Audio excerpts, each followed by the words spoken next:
श्रीगुरुभ्यो नमः। हरिः ओम्। श्रीमहागणाधिपतये नमः। श्रीमहासरस्वत्यै नमः। श्रीगुरुभ्यो नमः। हरिः ओम्।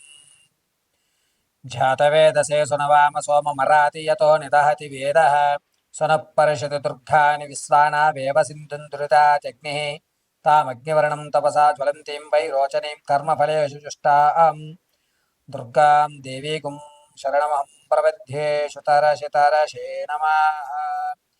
ఇంద్రకీలాద్రిదుర్గే మల్లికార్జునేశ్వరానుగ్రహగడాక్షసిత్యర్థం.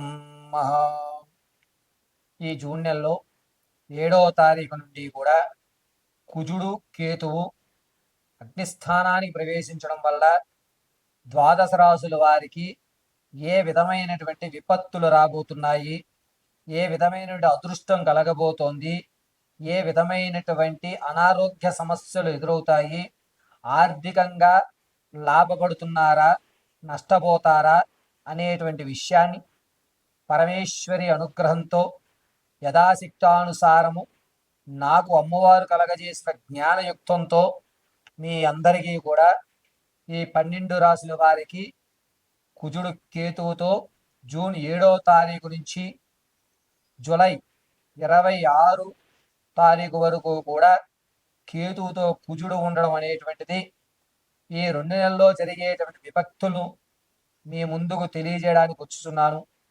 అదేవిధంగా ప్రతి రాశి వారు కూడా ఈ 2 నెలలు ఆర్థికంగా ఆరోగ్యంగా ఏ విధంగా నిలబడాలి, ఆ సమస్యల నుంచి ఏ విధంగా గట్టెక్కాలి, తమ అనుకున్న కార్యక్రమం దిగ్విజయం చేయాలి అంటే ఏ దేవతను అర్చన చేయాలి, ఏ దేవతామూర్తిని మనం పూజించుకోవాలి, ఏ విధంగా ఆ సమస్య నుంచి మనం గట్టెక్కాలి అనేటువంటి విషయాన్ని నాకు పరమశివుడు కలగజేసిన జ్ఞానం మేరకు మీకు తెలియజేయడం జరుగుతూ ఉంటుంది. ఈ యొక్క కుజుడు కేతువు ఇరువురు కూడా అగ్నిస్థానంలో నిలబడి ఉండడం, అందలి కూడాను చాలా ఆలోచనాయుక్తంతో కేతువు వేగరంగా తన ఆలోచనల్ని పరిగణించడం, కుజుడు అంత కంగారు పడకుండా నెమ్మదస్తంతో మనం అడుగు వేయాలి అనే విషయాన్ని తెలియజేయడం జరుగుతుంది.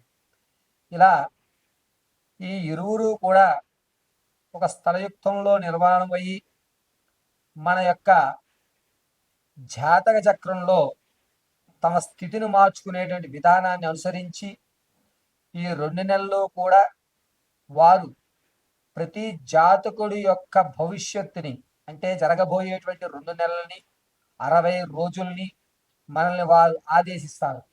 ఈ ఆదేశాల్లో ఎంతటి ఇబ్బందులు కలగకుండా మనం దాన్ని అధిగమించుకోవడానికి తీసుకోవలసిన జాగ్రత్తలు అనేటువంటివి మీకు తెలియజేయడం జరుగుతుంది.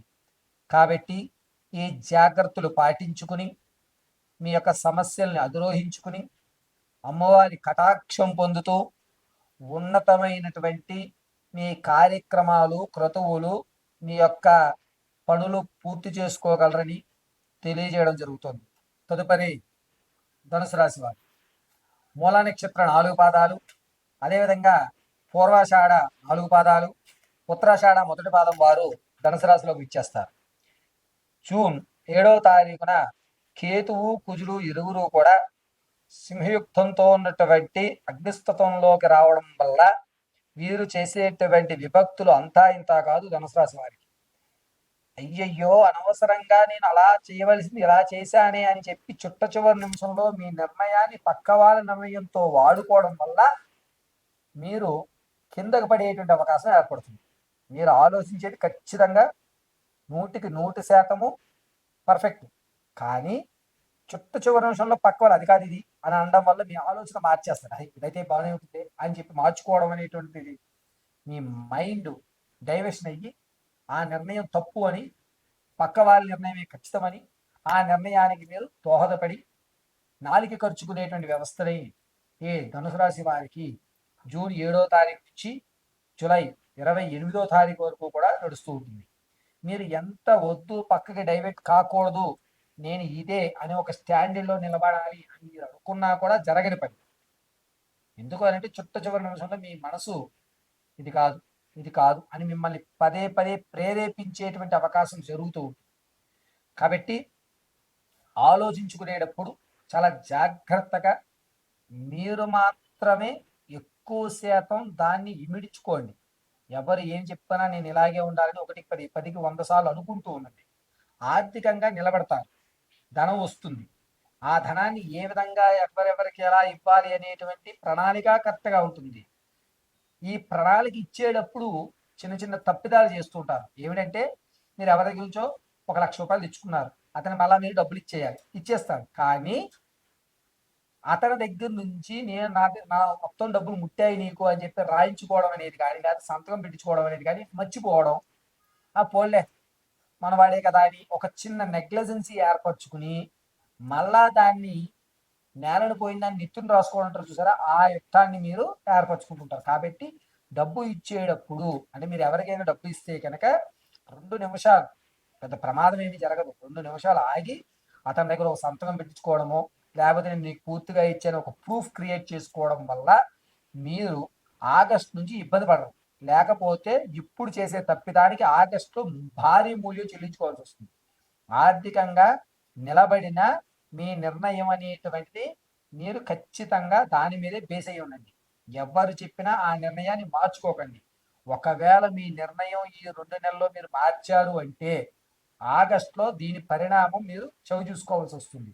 ఇప్పుడు వేసిన విత్తనం 3 నెలల తర్వాత పంట వస్తుంది అన్నట్టుగా మీరు ఇప్పుడు చేసేటువంటి నిర్ణయం ఆగస్టుకు మీకు దోహదపడేటువంటి విధంగా ఉంటుంది. సంతానంలో మాత్రం ఎటువంటి ఇబ్బందులు కలగకుండా ఉంటాయి. వివాహానికి మంచి అవకాశం అనేటువంటి గురుడు స్వక్షేత్రంలో చూస్తూ ఉంటాడు. అంతేకాకుండా సంతానానికి మంచి అవకాశం కేతువుతో కలిసి ఉండడం వల్ల మీకు జనించేటువంటి శిశువు మీకు ఉపయోగదాయకమైనటువంటి నక్షత్రాల్లో మంచి వ్యవస్థలో ఉన్నటువంటి పిల్లలు జనించడం అనేది జరుగుతూ ఉంటుంది. కేతువు కుజుడు ఇరువురు కూడా సింహయుక్తమైనటువంటి అగ్నిస్థానంలో చూడటం వల్ల, అందులోనూ శనీశ్వరుడు మూల త్రికోణంలోంచి చంద్రుడి యుక్తంతో మిమ్మల్ని చూస్తూ ఉండడం వల్ల మీ యొక్క మనసు, మెదడు ఇవి రెండిట్లు కూడా సంక్షోభణ అనేటువంటిది ఎక్కువ అవుతూ ఉంటుంది. నిర్ణయం తీసుకోవాలంటే చాలా కఠినంగా తీసుకోవాలి తప్ప ఆసామాసీగా మీరు నిర్ణయాలు తీసుకోవద్దు.